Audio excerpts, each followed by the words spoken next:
दहशतवादी हल्ल्यात मृत्यू झालेल्या संतोष जगदाळेंच्या कुटुंबियांना एकनाथ शिंदेंची आर्थिक मदत। शिवसेनेकडून जगदाळे कुटुंबाला 5 लाखांची देण्यात आली आर्थिक मदत।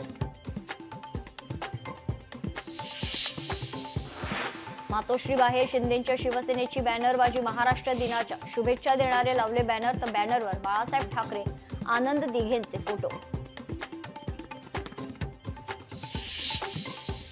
विक्रोळीतील 13 बांगलादेशी फेरीवाले ताब्यात। सर्व आधार कार्डवर साहेबगंज आणि झारखंडचा पत्ता। पोलिसांची बांगलादेशींविरोधात कारवाई।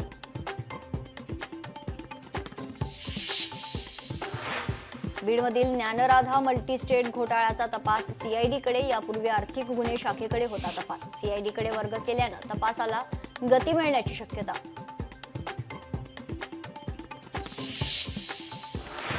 केरळच्या तिरुअनंतपुरम विमानतळाला बॉम्बची धमकी। आंतरराष्ट्रीय विमानतळाला बॉम्बने उडवण्याची धमकी। ईमेलद्वारे तिरुअनंतपुरम विमानतळाला बॉम्बची धमकी देण्यात आली आहे।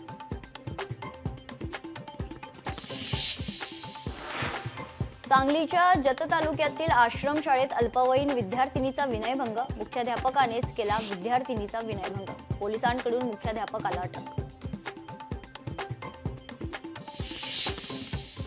साताऱ्यात उष्णतेची तीव्रता वाढली आहे। उष्माघाताचे 2 बळी, तर जावळी आणि माण तालुक्यातील शेतकऱ्यांचा उष्माघाताने दुर्दैवी मृत्यू।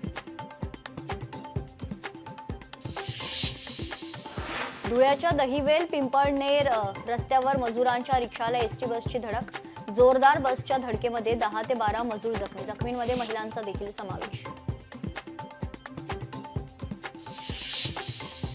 वर्ध्याच्या हिंगणघाटात ठाकरेंच्या शिवसेनेला खिंडार। माजी नगरसेवक बंटी वाघमारेंचा असंख्य कार्यकर्त्यांसह भाजपात पक्षप्रवेश। भाजपा आमदार समीर पुनावार यांच्या नेतृत्वात पक्षप्रवेश।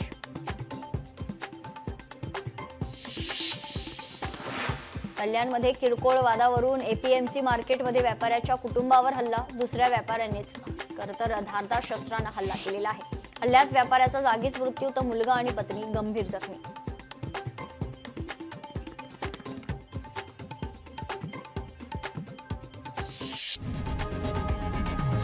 लोकशाही मराठी ऐका, पहा, जागरूक रहा।